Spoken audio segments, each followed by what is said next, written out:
La 10e édition du Forum d'études et de l'orientation se tiendra en octobre et pour en parler, nous recevons sur ce plateau Madame Léa Blondy et les responsables Campus France. Madame, c'est un plaisir de vous recevoir sur ce plateau.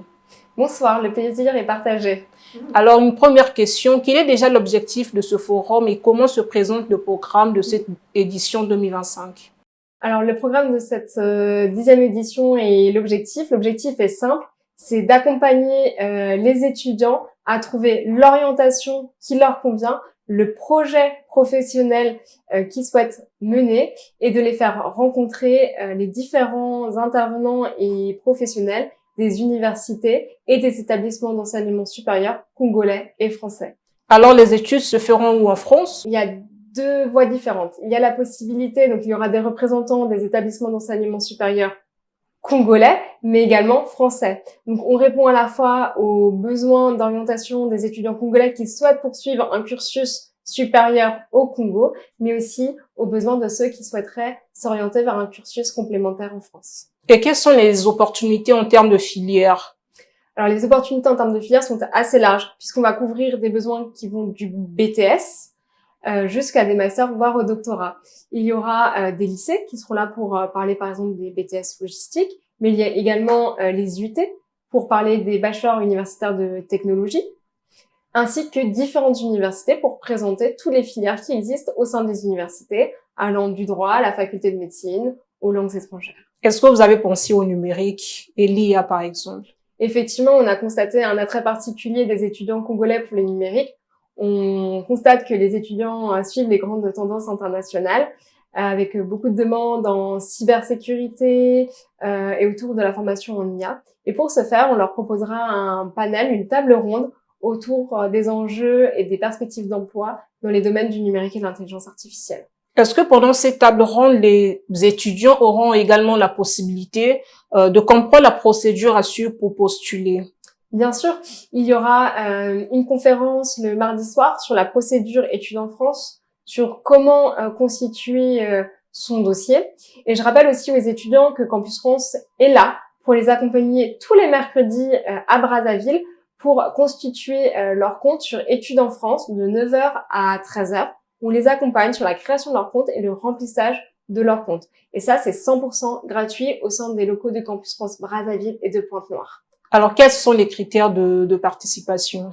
Il est nécessaire d'avoir un bac ou de passer le bac au cours de l'année. Donc, on peut être futur bachelier ou déjà titulaire d'un bac. Et il faut Qui date de combien d'années, par exemple? Il n'y a pas de limite. Et il faut avoir un projet dans l'enseignement supérieur français. Voilà. Est-ce que, parlons toujours des critères, est-ce que l'âge est bien défini? Jusqu'à quel âge on peut postuler? À Campus France Congo, il n'y a pas de limite d'âge. On peut, par exemple, être déjà en activité professionnelle. Par exemple, on accueille souvent des fonctionnaires qui souhaitent reprendre des études pour après évoluer au sein de leur service. Et ça, c'est tout à fait possible, donc de vouloir reprendre des études à Campus France pour un cursus complémentaire. Ceux qui auront l'occasion, sinon la chance de partir en France, est-ce que vous avez un suivi que vous garantissez aux étudiants? D'accord. Alors, on va déjà revenir en amont du départ en France. Moi, je souhaite réaffirmer aux étudiants qui nous écoutent ce soir qu'on est là pour les accompagner, qu'on est leur allié de la réussite de leurs études en France. Nous, notre objectif, c'est que les jeunes, ils partent étudier en France et qu'ils partent pour réussir leurs études. On sait que les études en France, c'est particulièrement exigeant.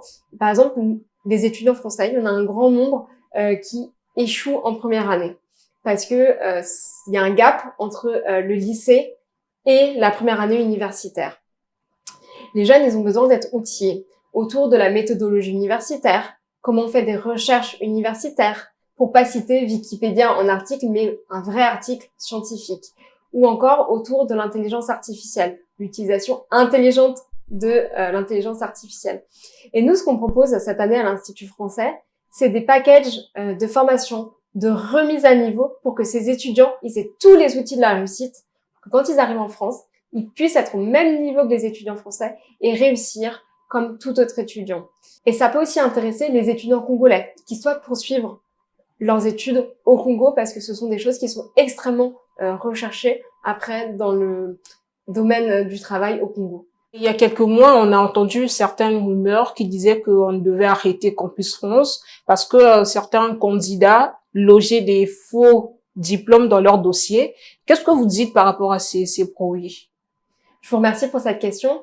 Alors déjà, je réaffirme que Campus France est toujours ouvert, donc on est toujours là pour vous accueillir au sein de nos 2 antennes, donc de Brazzaville et de Pointe-Noire. On est très heureux d'accueillir encore des étudiants. À propos des faux, effectivement, l'année dernière, il y a eu plusieurs étudiants qui ont été pris pour des faux documents. Tout d'abord, je souhaite dire que ce n'est pas Campus France qui décide si le document transmis par le jeune est authentique ou non. Nous, le jeune, à travers la plateforme, nous met une copie de leur diplôme ou de leur relevé de notes.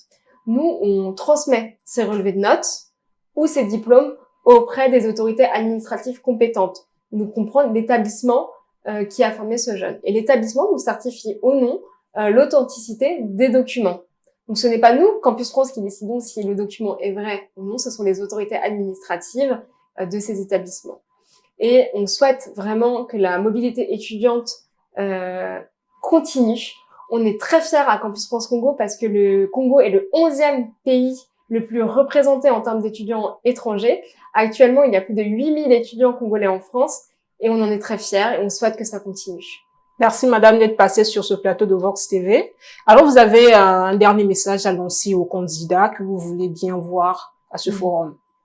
Eh ben, je vous dirais déjà à toutes et à tous, venez nombreux, faites-vous confiance, faites confiance en vos compétences, venez travailler votre projet d'orientation, on est là pour vous accompagner et Campus France Congo, c'est votre allié de la réussite. Venez nous voir.